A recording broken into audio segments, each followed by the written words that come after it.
Well, we are in the transfer window and we've had some interesting results. Let me show you.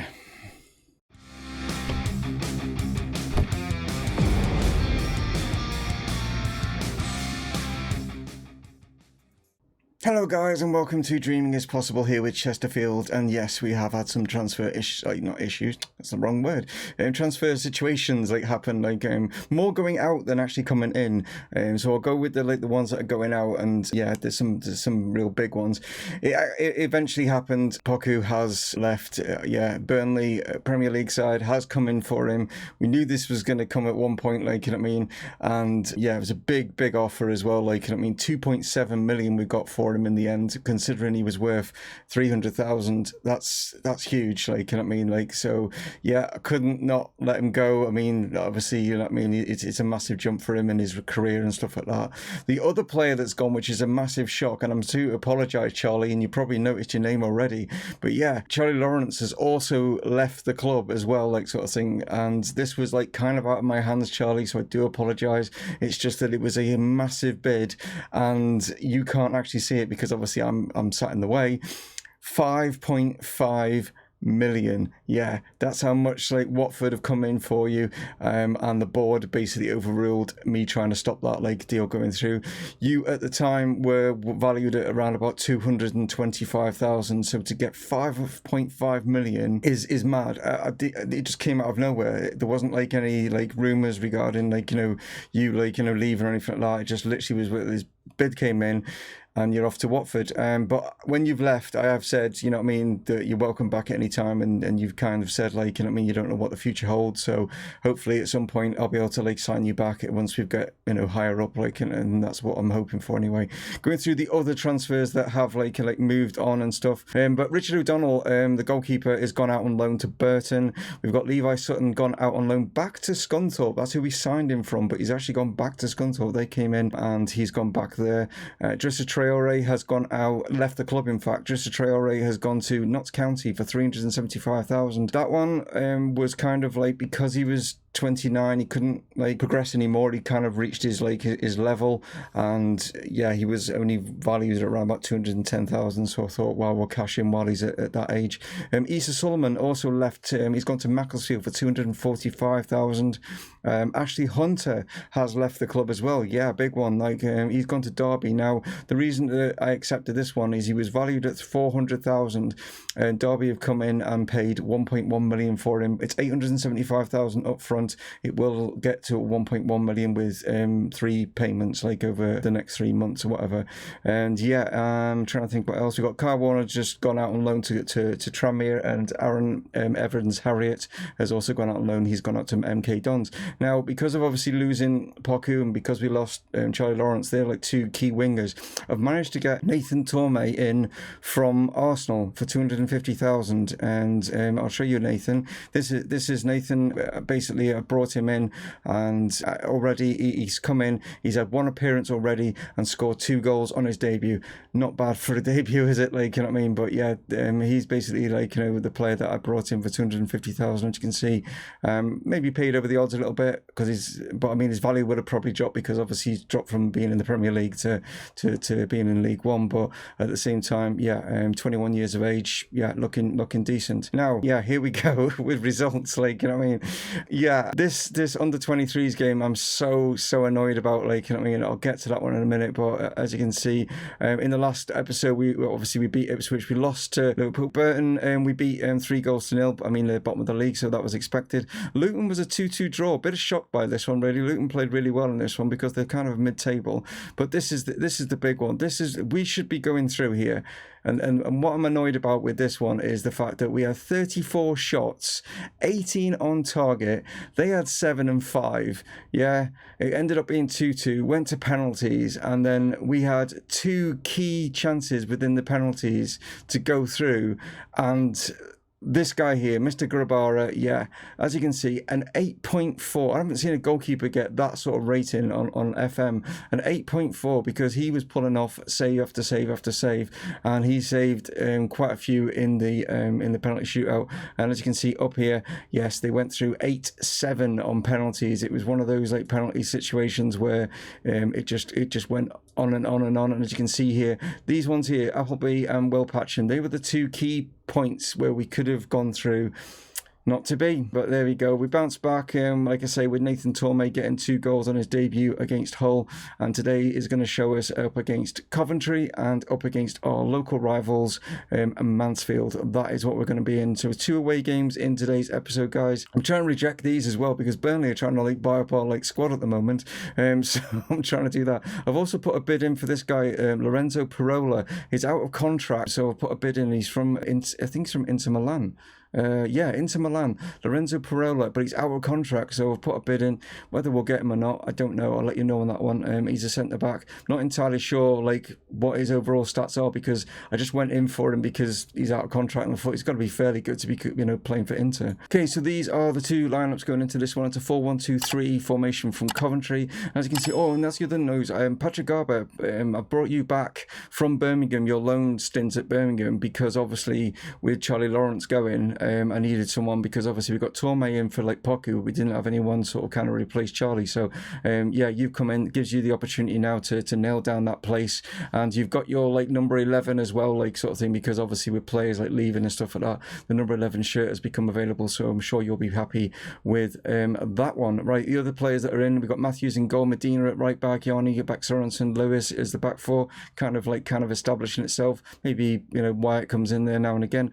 And we've got Dreyer. Then we've got Dinsmore as the centre sort of midfield pairing. Lee Mandeville's going to play as the cam. We've already discussed the wingers, and then it is Carlton Morris up top. So then let's see how we do against Coventry, who are in 6th spots going into this one. So they'll be fighting to keep themselves within a playoff spot. So this is going to be an interesting game to see.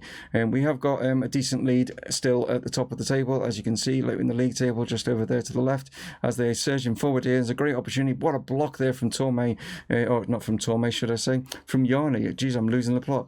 Yeah, Joseph Yanni, our captain there, great block. Comes in here, another chance, hits the post, but then it rebounds back and it's falling nicely to Liam Delap. I'm not sure if that's Rory Delap's son. It could be. I'm not sure entirely, sort of thing, but Rory Delap, famous for his long throws, wasn't he? But there we go, played in, hits the post initially, and obviously that's put our keeper Remy Matthews out of position, and it's fallen perfectly for their player, who's able to just tap it into an empty net. Matthews, the long ball out here, tries to find Tormey, does do. Tormey's brought this down, he's surging forward as he surges into the box. Is he going to go alone? He has done, tipped over the bar though by Mayer. So we do get the corner, it's Medina with it. Played into the box. Anyone coming in on this one? No, not there, and cleared away by Coventry. And they've actually got a breakaway here, and this is a great break. Oh, wow, should have done better there. It was a one-on-one situation, and we got lucky there. So just changing things slightly, just moving it to more balance rather than being a little bit more positive. I just want to sit back a little bit, because we seem to be getting caught out on this counter attack. See what we can do here as Coventry push forward. It's a great play as well by Hugh Eller. He's played this across, good header away. Garber now picks this up. What can he do? He's going to play this forward, but not the best ball. It was a bit ambitious to get that one through. Coventry playing well at the moment. Lewis, though, intercepted. And we got a chance here as Morris has maybe caught them out here as they've pushed up. And Morris needs to do better there. Needs to do better. Dreyer plays this over the top. Morris, it's a foot race. Keeper's come out and, it's a mistake. The keeper didn't get it. And Morris has slotted that one in, but he's offside. Are you kidding me? That's ridiculous. Man. Mandeville now plays this all the way over, loses it out. Here's a chance for Coventry. That was such a good chance to get his late level. Another chance there, but not able to get over the top. Played inside. Coventry look as though they're trying to get a second here, as Gibello has gone inside, but he's hit it straight at Matthews. So looks like Coventry managed to grab themselves the 3 points. I mean, the amount of shots and stuff they've had, it's similar to us, having that amount of shots, but they've done really well. We've had a poor afternoon with only 4 shots on target. wasn't particularly brilliant. Obviously, with the likes of losing Poku and Charlie Lawrence, whatever, it's starting to maybe affect the team a little bit. I don't know. That could have a mental sort of like, you know, playing on the mind as well. So I did say like that we were trying to get Lorenzo Parola, and I didn't think we'd get him from Inter Milan. Well, we've managed to get him. He's not going to be joining us until like the 1st of like July, you know what I mean? But yeah, I can't believe that we've managed to get him. There was like a few like other like sort of Italian teams in for him, so he's going to be like our first sort of Italian player, like, you know, join us. So it's going to be maybe a little bit tricky, obviously, with the language barrier and stuff like that. But hopefully he settles in pretty well. Just hover over him just to show you. Now we can see like his stats. Like now that we've signed him, we can see all his stats. Pretty good. I'm pretty impressed with this. Like, I mean, look at his heading and his marking straight away. They're the two that, like, you know, stand out, don't they? And the others, like, yeah, they look really, really good. I mean, he's quite quick as well with his acceleration and stuff. He's got good strength, tackling, what you want in a central defender. Welcome to the club in July, Parola. So it looks like we've got a couple of players out with like a virus or something, where we've got Carlton Morris I've just literally just sent home, so he's going to be out for 8 to 10 days, our main striker.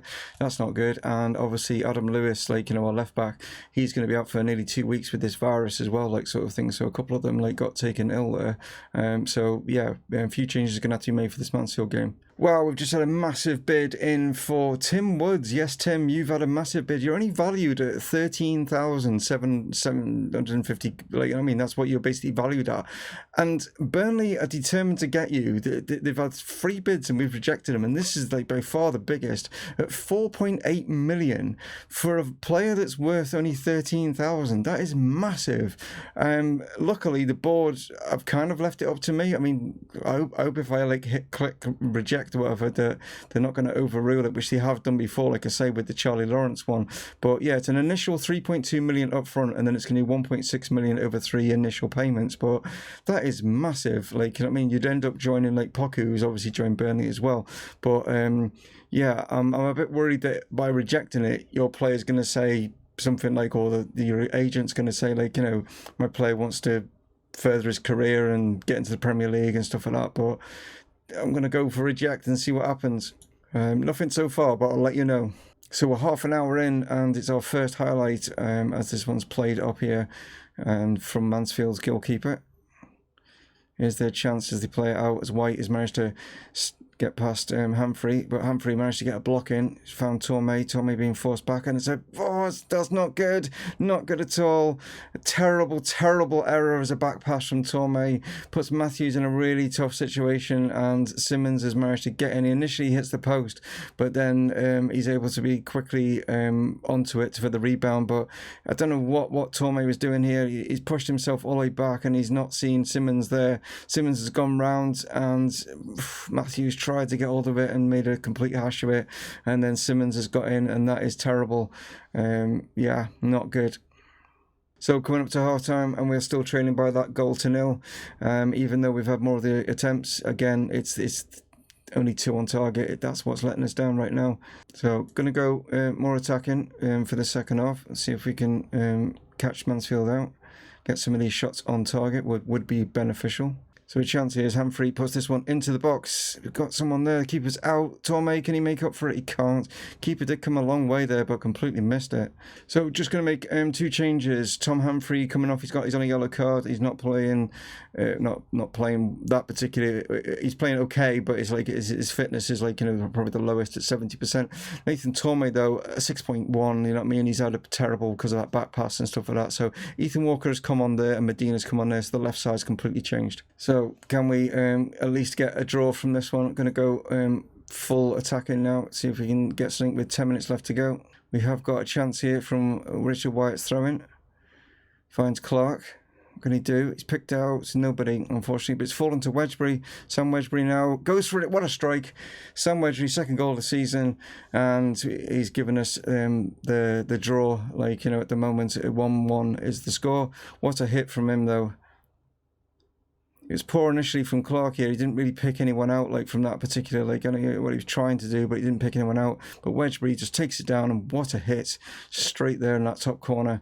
And the more experienced man showing the youngsters, like, you know, how to do things. Oh, we maybe even get something here. As Wyatt, again, from this situation, what is Woods doing? He's gone back here to Yanni. Yanni plays this out here to Medina in a lot of space. What's he going to do? Is he going to find somewhere? Is he going to go alone?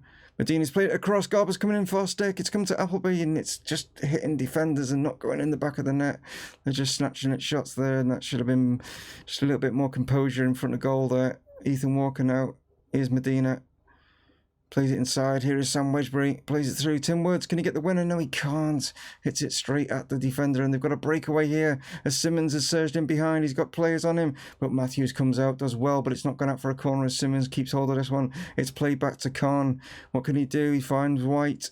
White back to Khan. White again. They're playing this around the box, trying to draw us out here. Tomlinson to White. Back to Tomlinson. Still, we're good pressure at the moment, but we don't want to get pulled out too far because then they'll catch us and tick it over the top, like, you know what I mean? But here's a chance as White is up against Medina. It's a chance, but Roscoe has just hit that one wide, and it looks like it is possibly going to be 1-1 share of the spoils here in the Derby game. Yeah, and it is. It's a shame, really, because we came better in that second half, like, you know what I mean? But, yeah, it's just a shocking, like, back pass there from Tormey and gave Mansfield the lead. But as you can see, a lot more attempts from us. Dominated possession, considering we're the away side. But it's just, again, just lacking on those, like, you know, those 28 shots, only 8 of them being on target. That is what is, like, you know, just... yeah, lacking, but you know, it's a draw. It's 1 point. It's not too bad. Like I say, we've got the lead at the top of the table, so it's not too bad. I'm not sure whether I go into the transfer market and actually go out. We've got 11 million to spend, and I could just go out and splash the cash. But the trouble with that is, it could upset the balance of the team, because it might be like, you know, if I bring someone in, they're going to be on a lot higher wages than what the rest of the players are, and I'm a bit concerned that, like, you know, it could, like, you know, cause a bit of a sort of an unbalance. I think what I might do is save the cash and wait until the summer, give like some of these youngsters like Patrick Garber, you know, like Ethan Walker out on those wings, give them that opportunity for the rest of the season, and yeah, and see how they progress. I think that's going to be the best option, like, sort of thing. Thank you so much again for tuning in, guys. I hope you've had a great Christmas, and yeah, we're getting close to a new, I didn't even think about this, like, it's madness, isn't it, that we're coming to 2020, but for some weird reason I didn't even think that it's the end of a decade. It's like, it's really weird. I don't know why, but this year just feels really bizarre. I don't know if anyone else feels the same, but anyway, yeah, New Year is just around the corner, isn't it, sort of thing, and hopefully, like, you know, I get some more viewers in the new year, hopefully. And I mean, if you tell your friends, that'd be awesome, and give me one of those as well. And you take it easy, guys. I'll catch you in tomorrow's episode. Dave from Mumongu Gaming signing off. Cheers.